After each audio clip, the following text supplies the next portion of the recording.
So the Incursion has been out for nearly 2 weeks, and this is what I've learned from it.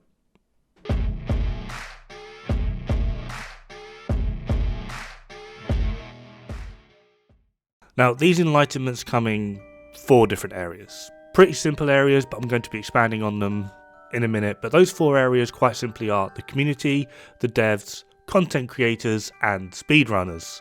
Now, to start things off, we're going to look at the community.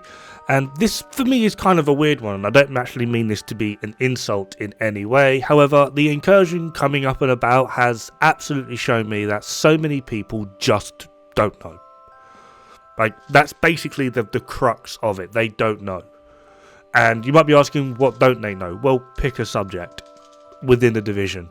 Like, DPS is probably the most efficient way to play. Most players don't seem to know this. I still see people suggesting tank builds. I had a lovely discussion not too long ago of someone being like, oh yeah, like tank builds in the Incursion are really good. And I was like trying to explain to them there's no mechanic in the Incursion that requires a tank build, along with the fact that pretty much the entire thing, especially the bosses, is DPS checks. And they were like, oh, DPS check, yeah, round of applause. When there's something not in Division, a DPS check. And it's just like, well, if you know it's a DPS check, why are you suggesting a tank? This makes no sense. This just shows your own stupidity. Like, it's a DPS check, so take a DPS build. If you're going to take a tank to a DPS check, it's very clear you're not going to pass that DPS check. Then with team setups, how you're able to actually bolster your DPS checks, such as running Demolitionist to give everyone on your team a 5% detox bonus. Having a firewall player and playing behind their shield. I see people saying that they need Survivalist. Ads in the Incursion are not difficult to deal with. Yes, you can CC them. Yes, you can put status on them. Yes, this will give you a bonus with Survivalist. However, the bosses are either immune to CC, or the CC or status, whatever you want to call it, it lasts for less than a second. In which case, Survivalist is 100% not worth it. But I still see people being like, oh yeah, you need to bring a Survivalist. No, you don't. Survivalist is probably the most useless in here. Technician has like 3 parts of where it could be useful, and even that is actually more useful than Survivalist, because those 3 parts are actually a key mechanic within the Incursion. 12% damage to skills, robotics, as well as just general annoyingness. This includes the drones that appear in the tanker area, Bird, B-I-R-D, as well as the drones that Johnson spawns, the turret, the sniper turret that everyone loves to complain about, as well as the healing box they put down. This is an increase of 12% damage to them. This is no small feat. This is actually pretty large, but people just completely overlook it. As well as the Faraday field. If you've put the Artificer, or any hive, I'm just going to say Artificer, but particularly it will be on a healer build, so it'll be the healing hive. If you put the healing hive down and you stand within 5 meters of that, Johnson cannot shock you. Then on to the devs. Now this is mostly going to be me throwing shade, just because the entire Incursion side of things has confused me. We were told that we would need specific builds, specific setups in order to actually complete the Incursion. Turns out we can run through it in about 12 minutes with 3 DPS and a healer.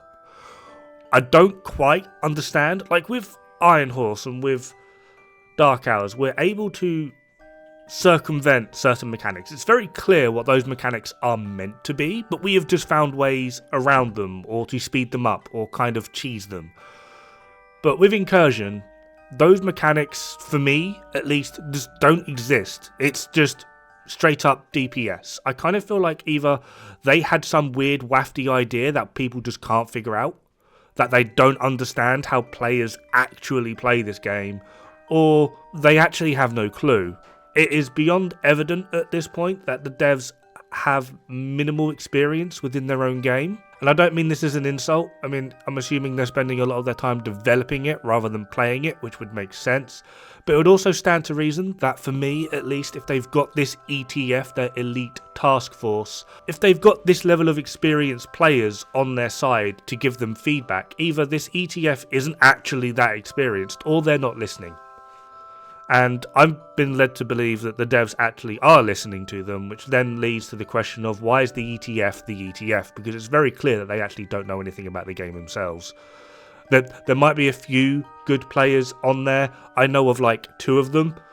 I'm pretty sure I can't name them due to like NDA purposes. It would get them in trouble. But only one of them that I know of is actually like I would consider a good player. The rest I'm going to guess are probably horses chomping at the bit. We then have the discussion of like scaling. Now, I don't want to go into the whole world difficulty thing. If you don't know, putting your game on normal actually makes things like the drones, the sniper turret, the healing box a lot easier to deal with. They have like barely half the health. If you don't know that, this is confirmed. This is something that we do in order to get people through the incursion as quick as possible. This is 100% accurate. What I mean by the scaling is they claim that this is the hardest thing they've ever made. It isn't. Like, it just isn't. It is actually remarkably easy once you have sort of like the idea of it down, which is just pure Unga Bunga DPS. It's literally all you need. A lot of DPS and a tiny bit of coordination. That is literally it. So what I mean by the scaling, quite simply, is the devs' inability to understand how to actually make something difficult, and they just throw bollocks at you. Easy way to explain this is simply the fire mortars in the first area. Doesn't matter how much armor you've got, or how much PFE you've got, how much explosive resistance you've got, or Hasbro, it basically one-shots you every time. The Johnson sniper turret, doesn't matter how much PFE you've got, how tanky you are, it still one-shots you. The mortars in the final area still one-shot you. Like, the entire game mode is literally just made up of, rather than actually having decent, intuitive, intelligent, designed mechanics, they've just gone, we'll just one-shot everything. Doesn't matter what you've got, we'll just one-shot you. Which negates their point of, you need to have a certain build to do this. No, it doesn't. Like, no matter what my build is, you one-shot me. So why would I bother when I can just go max DPS and just kill you before you start calling in mortars, before you throw sniper turrets, before you do anything? Just kill you. Why? Why would I play your little game of bollocks when I can just kill it? It's stupid. Which then leads into their adjustment of already established mechanics, such as the biggest one here is negotiators. Now, I get it. I on some level, I get it. Negotiators allowed us to one-shot raid bosses doing like 1 billion damage. Obviously, this needed to be fixed, so that when we tag an enemy that is immune, if the damage is transferred, they're still immune. So that rather than fix negotiators and actually make it work how it should do, they've just removed the ability for negotiators to work all together in the incursion. To me, it's lazy. There's no other word for it other than lazy. Rather than actually fix a gear set and have it work how it should, they've just negated it. Now on to content creators. Now I'm going to try and hold back a bit here, simply just because I've grown a bit and some people might not know what I'm like. And what I'm actually like is I call bullshit when I see it. I don't care who it's from. So if your favourite content creator posts a pile of shit, I will tell them and you it's a pile of shit. That's what I do. In this same little bubble of me being an elitist asshole, I have spent the past 2 weeks watching some of the larger, more influential, some of the legends of the Division 2 struggle. Just straight up struggle. They take in their one-man army, solo, never die, clear legendary with ease builds, look at me and my 90% explosive resistance.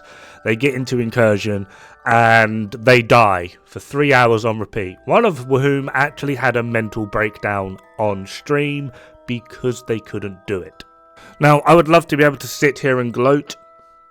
Probably am, a little bit. However, everything that I have said in my videos, not all of it, admittedly, but the vast majority of it, DPS being the most efficient way to play, DPS being the largest use metric within the game, the utility of DPS when you build it correctly, the ability to actually utilise your DPS, i.e. your player skill, is probably going to be the most important thing within this game, and that is what we utilise to carry people through the Incursion in 12 to 15 minutes per run. Yet, you've got these other big time content creators with 50, 60, 70k subs, with all of a monopoly on the Division 2 content, I suppose you could say, that are struggling to get a clear every 2 hours. Simply just because they are believing their own hype. I try and surround myself with people that have knowledge within the game. We disagree on some things. We come to the same consensus on some things. We push each other to be better. We share our work. We understand each other. Rousey and I feel like we get along quite well. He thinks I'm a fucking idiot for my take on Ouroboros with negotiators. He even joined my group out of the blue and was like, dude, I'm going to show you how OP Ouroboros with negotiators really is. We have a disagreement, but we get on with it. We understand each other's side of the fence. Maybe he doesn't understand it on my side, because for me it literally comes down to I just don't like it. It doesn't feel right. Like, oh no, my feelings. But we can have a conversation about it. He's not going to tell me that I'm outright wrong, and I'm not going to tell him that he's outright wrong. It's just how we feel about things. However, taking something like a tank and thinking you're going to do well in the Incursion is outright wrong. There are very, very limited niche cases for a tank in the Incursion, and from what I've seen of where they actually come into play is going to be in speedrun tactics, where you need a tank to hold right, for example, still. Because when he's hitting you, he is still, and you need to be able to take more than one hit. So for there, you will need a tank. That's literally it. Then we have people, even big time YouTubers. I've hidden the name to try and save some face before people say I'm calling them out, but this is a big time YouTuber who was wanting a sub 10 minute clear. This is the build they ran throughout. Now if you're looking at this and going there's no problem with this, then you're potentially part of the problem. If you're looking at this going, what the fuck, then congrats, you might actually be on board with something. And for my final spicy take on this, it's going to be speedrunners. I am absolutely gobsmacked about how much love, in a good way, gobsmacked, and then in a bad way, gobsmacked about how much hate there is. The amount of people that don't understand the difference between an actual glitch in the game that we are able to use, abuse, and utilize under a very specific set of rules, under a very specific circumstance, versus actually cheating. I'll give you a good example, okay? If you go to Legendary DUA, you kill all the enemies, and as the chopper comes in, you reset the mission. Do that about 5 or 6 times, eventually the chopper will stop spawning. You have not done anything, you've not actually really done anything. It's just understanding that there is a gap in the code, in the game, that you are going to use and effectively abuse, utilizing your knowledge essentially to skip a certain part of the mission. You still have to go through the first area, you're just not going to get those 2 choppers. This is a glitch. There are rules when it comes to speedrunning of what is and what isn't allowed. If you'd like to know more about these rules, then I suggest talking to Hutchler or Ronan. They are very, very informative about these rules, and as long as you talk to them respectfully, they will always give you an answer. Then there's installing aimbot and third-party systems that allow you to shoot a wall, but everything on the map dies. See, there is already a video of someone claiming they've got like a 5-minute run or something, and it's very clearly someone is using some form of wall hack or aimbot. They clearly have no skill. They are running around with what seems to be a shotgun, and they are literally just stood in a wall shooting and everything dies. And people are praising it. And when the actual speedrunners come out and go, dude, this is not a legit world record, this is wrong, you are using a third-party system, this is against the rules, it is disqualified, people are arguing it, saying, oh yeah, but speedrunners like glitch themselves through walls. Yes, they're glitching themselves through walls, but they're not using a third-party system, they're using an actual in-game mechanic that allows them to do that through hours and hours of testing to find these gaps. They also report these. The moment, within 5 hours of Incursion being released, the moment they discovered they could one-shot the Incursion bosses, a lot of them reported it to Yannick directly to get it patched out so that you can't one-shot them. I find it very strange how the Division 2 community actually works. It is beyond evident that so many of them, like the only game they play or will ever play or have ever played or plan on ever playing is the Division 2. And it's kind of sad. There are so many other games out there with speedrun communities, and they will tell you, like, these things are allowed. They are glitches in the game that you have to have a certain amount of skill and knowledge in order to pull off. Yet, in the Division 2, they're just called outright cheaters. Most other developers actually like speedrunners because it helps them fix their game.